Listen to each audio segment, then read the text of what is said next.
ശബരിമലയിലേക്കുള്ള തങ്കാംഗി ഘോഷയാത്രയുടെ രണ്ടാം ദിവസത്തെ യാത്ര പുരോഗമിക്കുകയാണ്. ഓമല്ലൂർ രക്തകണ്ഠസ്വാമി ക്ഷേത്രത്തിൽ നിന്ന് ആരംഭിച്ച യാത്ര രാത്രി കോന്നി മുരിങ്ങമംഗലത്ത് സമാപിക്കും. 26-ന് ഘോഷയാത്ര ശബരിമലയിലെത്തും.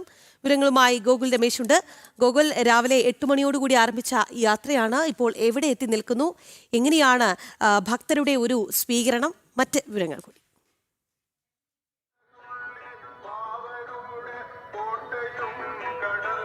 രാഖി, തങ്കേങ്കി ഘോഷയാത്രയുടെ രണ്ടാം ദിവസത്തെ യാത്ര ആരംഭിച്ചിരിക്കുകയാണ്. രാവിലെ 8 മണിക്ക് ഓമല്ലൂർ രക്തകണ്ഠസ്വാമി ക്ഷേത്രത്തിൽ നിന്നാണ് രണ്ടാം ദിവസത്തെ ഘോഷയാത്ര ആരംഭിച്ചിട്ടുള്ളത്. ഇപ്പോൾ ഓമല്ലൂരിൽ നിന്നും കൊടുന്തറ സുബ്രഹ്മണ്യ സ്വാമി ക്ഷേത്രം പിന്നിട്ട് അഴൂർ ജംഗ്ഷനിലേക്ക് പോയിക്കൊണ്ടിരിക്കുകയാണ്. അഴൂർ ജംഗ്ഷനിലാണ് അടുത്ത സ്വീകരണ കേന്ദ്രമായിട്ടുള്ളത്. അതിനുശേഷം പത്തനംതിട്ട നഗരത്തിലേക്ക് ഘോഷയാത്ര കടക്കുകയും ചെയ്യുന്നുണ്ടാവും. ഇന്ന് 23ഓളം കേന്ദ്രങ്ങളിലാണ് ഈ തങ്കേങ്കി ഘോഷയാത്രയ്ക്ക് സ്വീകരണം നൽകുന്നുള്ളത്. ഇന്ന് വൈകിട്ട് കോന്നിയിലാണ് ഇന്നത്തെ ഘോഷയാത്ര സമാപിക്കുന്നത്. കോന്നി മുരിങ്ങമംഗലം ക്ഷേത്രത്തിലാണ് ഇന്ന് രാത്രി വിശ്രമം തങ്കേങ്കി ഘോഷയാത്രയ്ക്ക് ഉള്ളത്. നാളെ അതിനുശേഷം കോന്നിയിൽ നിന്ന് ആരംഭിക്കുന്ന യാത്ര പെരുന്നാട് സമാപിക്കും.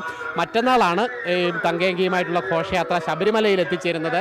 ശബരിമലയിൽ ഉച്ചയ്ക്ക് കൃത്യം 1 മണിയോടുകൂടി പമ്പയിൽ എത്തിച്ചേരും. അതിനുശേഷം പമ്പ ഗണപതി ക്ഷേത്രത്തിൽ തങ്കേങ്കി ഇറക്കി വെക്കും. അതിനുശേഷം 3 മണിയോടുകൂടി സന്നിധാനത്തേക്ക് തങ്കേങ്കി കൊണ്ടുപോകും. പിന്നീട് അവിടെ സന്നിധാനത്ത് അയ്യപ്പന് തങ്കേങ്കി ചാർത്തിക്കൊണ്ടാണ് അന്ന് വൈകിട്ടത്തെ 26-ാം തീയതി വൈകിട്ടത്തെ ദീപാരാധന ചടങ്ങുകളൊക്കെ നടക്കുന്നത്.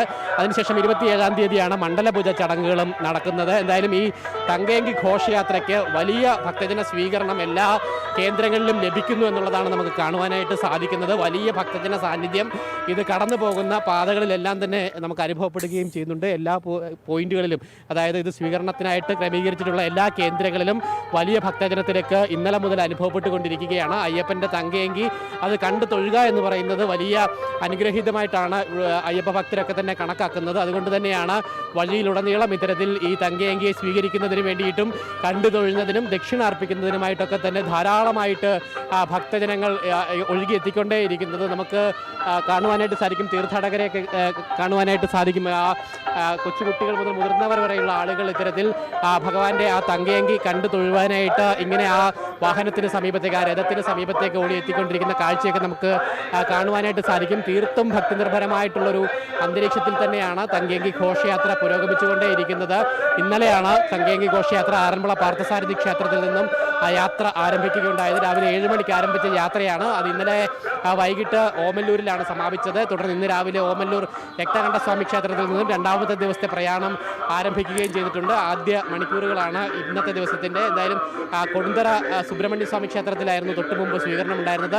അവിടെ നിന്നും പത്തനംതിട്ട നഗരഭാഗത്തേക്കാണ് ഇപ്പോൾ ഈ യാത്ര പോയിക്കൊണ്ടിരിക്കുന്നത്. അതിനുശേഷം കോന്നിയിലാണ് ഇന്നത്തെ യാത്ര എന്തായാലും സമാപിക്കുന്നത്. കൃത്യമായിട്ടുള്ള ക്രമീകരണങ്ങൾ, പ്രത്യേകിച്ച് സുരക്ഷാ ക്രമീകരണങ്ങളടക്കം ഈ തങ്കേങ്കി ഘോഷയാത്രയ്ക്ക് ഇന്നലെ തന്നെ ഒരുക്കിയിട്ടുണ്ടായിരുന്നു. ആ കാര്യങ്ങളൊക്കെ വ്യക്തമാക്കിയിരുന്നതാണ്. സായുധധാരികളായിട്ടുള്ള പോലീസ് ഉദ്യോഗസ്ഥരും വനം വകുപ്പ് ഉദ്യോഗസ്ഥരും ചേർന്നുകൊണ്ടാണ്, ഫയർഫോഴ്സ് ഉദ്യോഗസ്ഥർ ഉൾപ്പെടെ ചേർന്നുകൊണ്ടാണ് ഈ തങ്കേങ്കി ഘോഷയാത്രയ്ക്കുള്ള സുരക്ഷ ഒരുക്കിയിരിക്കുന്നത്. ഒപ്പം ദേവസ്വം ജീവനക്കാരും മറ്റ് ഭക്തരുടെ പ്രതിനിധികളായിട്ടുള്ള ആളുകളും ഒക്കെ തന്നെ തങ്കേങ്കി ഘോഷയാത്രയെ അനുഗമിക്കുകയും ചെയ്യുന്നുണ്ട്.